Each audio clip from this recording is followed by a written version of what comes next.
Dedengkot kaum anti-NKRI si keturunan Yaman Abu Bakar Ba'asyir kembali serukan lawan negara yang ia anggap kafir ini. Setelah sebelumnya ngeperan bangsa Indonesia dengan mengatakan telah menerima Pancasila dan mengikuti upacara. Menurut saya sudah provokasi yang luar biasa. Memprovokasi para alumninya untuk membangkang kepada Negara Kesatuan Republik Indonesia. Semua alumni Al-Mu'min ini saya ajak untuk berjuang mati-matian menegakkan Islam supaya kita bisa mengamalkan Islam secara bersama. Tapi apakah Indonesia melawan? Melarang kita untuk menjalankan syariat Islam? Tidak. Umat Islam mau sembahyang sehari semalam 100 rakaat di masjid, di rumahnya, nggak ada yang melarang. Goblok, aki-aki tolol, aki-aki yang tidak boleh dikasihani, udah itu. Aki-aki yang sudah tidak bisa dikasihani. Semua pemerintah yang tidak mengatur negara teknologi Islam itu tauhid. Termasuk pemerintah Indonesia ini tauhid. Kemarin-kemarin kita masih menganggap positif. Pikiran kita masih positif, bisa positif gitu loh ya. Bisa positif kepada dia. Karena pesantrennya melaksanakan upacara yang pertama selama pesantren itu berdiri di Ngeruki. Mudah-mudahan ada pegawai negeri yang hadir ini supaya mengerti. Ya, karena apa? Dia menolak Indonesia ini diatur dengan hukum Islam. Meskipun mati semua, tidak apa-apa. Pemerintah yang melarang hukum Islam itu penjajah. Polisi, halo. Wakapolri, halo. Densus 88, halo. BNPT, halo.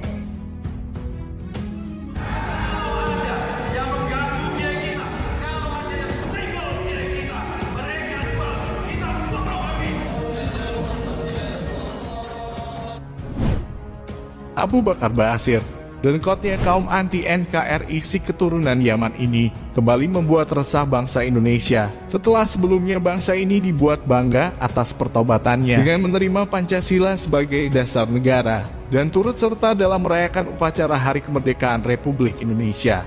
Namun rasa syukur bangsa Indonesia atas pertaubatan dedengkot kaum anti-NKRI itu ternyata tidak berlangsung lama. Beredarnya video Abu Bakar Ba'asyir yang kembali menyerukan kepada pengikutnya untuk melawan negara yang ia anggap kafir ini, membuat bangsa Indonesia tercengang akan kebusukannya. Sedari awal, sejak mulai beredarnya video Abu Bakar Ba'asyir telah mengakui Pancasila hingga ikut serta menghadiri upacara Hari Kemerdekaan Indonesia. Secara pribadi kami telah menyimpan rasa ketidakpercayaan yang sangat besar terhadap hal itu semua. Ba'asyir adalah dedengkotnya kaum anti-NKRI yang sejak zaman Soeharto ia telah mempertaruhkan seluruh hidupnya untuk berjuang di jalur kesesatannya. Maka sangat mustahil jika kini dia mau menerima begitu saja terhadap apa yang selama ini bertentangan dengan keyakinannya tanpa ada sesuatu di belakangnya. Kami memandang itu semua hanyalah sebuah bentuk kemunafikan belaka. Dan itu semua merupakan strategi terselubung dari Ba'asyir untuk terus memperjuangkan kesesatannya. Sehingga kami pun memilih diam dan tidak turut serta merayakannya. Dikala banyak para pencinta NKRI yang menyambut pertaubatan dedengkot kaum anti-NKRI tersebut dengan begitu euforia, yang ternyata itu semua hanyalah bentuk kepalsuan belaka.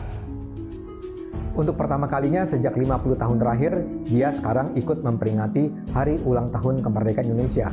Jadi mereka ini sekarang bisa sadar dan sudah ngucapin janji kembali kepada NKRI dan juga Pancasila. Mereka sadar kalau NKRI sama Pancasila itu sama sekali nggak bertentangan sama ajaran agama Islam. Ba'asyir, orang yang sering disebut sebagai the godfather dari gerakan radikal dan teror di Indonesia, memang nampaknya perlahan berubah setelah 15 tahun mendekam di penjara. Ini pun pengertian saya ada dulu saya mengatakan televisi teks gitu dulu. Tapi setelah saya pelajari selanjutnya, ya mungkin ulama mengikuti dasar negara, syirik itu tidak mungkin. Tadinya gitu pikiran saya, ternyata enggak, meleset dari yang menjadi pikiran saya. Sangat positif kepada aki-aki tua bangka itu yang sudah tanah itu tadinya. Malah yang aneh sekarang ini sejak mulai Soekarno, hukum tauhid dibuang, tapi hukum syirik ditegakkan, yaitu demokrasi. Demokrasi itu syirik besar, buatan orang kafir demokrasi itu. Aki-aki sialan. Aki-aki sialan. Beredarnya video dedengkot kaum anti-NKRI si keturunan Yaman Abu Bakar Ba'asyir yang kembali mengajak kepada alumni pesantrennya untuk berjuang mati-matian menegakkan hukum Islam dengan cara menegakkan khilafah, merupakan peringatan keras kepada kita semua bangsa Indonesia untuk tidak mudah percaya kepada gerombolan kaum munafik musuh negara tersebut. Kita semua harus tetap waspada dan jangan mudah terlena akan manuver-manuver mereka. Yang bisa jadi itu semua adalah strategi mereka untuk terus memperjuangkan ambisi kekuasaannya. Kebusukan Ba'asyir, si warga keturunan yang kembali memprovokasi para pengikutnya untuk melawan negara, jelas tidak bisa dibiarkan begitu saja. Kita sebagai bangsa pribumi Nusantara, anak cucu pendiri bangsa, haruskah terus berdiam diri ketika negara kita berusaha dikuasai para warga keturunan tak tahu diri yang hanya menumpang hidup di negeri ini? Tauhid artinya yang selalu melampaui batas, menolak hukum Islam. Semua pemerintah yang tidak mengatur negara dengan hukum Islam itu tauhid. Termasuk pemerintah Indonesia ini tauhid. Mudah-mudahan ada pegawai negeri yang hadir ini supaya mengerti. Ya, karena apa? Dia menolak Indonesia ini diatur dengan hukum Islam. Meskipun mati semua, tidak apa-apa. Pemerintah yang melarang hukum Islam itu penjajah. Malah yang aneh sekarang ini, mulai Soekarno, hukum tauhid dibuang, tapi hukum syirik ditegakkan, yaitu demokrasi. Demokrasi itu syirik besar, buatan orang kafir demokrasi itu. Jadi semua alumni Al-Mu'min ini, saya ajak untuk berjuang mati-matian menegakkan Islam supaya kita bisa mengamalkan Islam secara berjamaah. Itulah arah perjuangan kita. Mengamalkan Islam secara berjamaah dalam bentuk khilafah. Jadi daulah dan khilafah. Pada semua alumni Al-Mu'min ini menerangkan ini kepada masyarakat.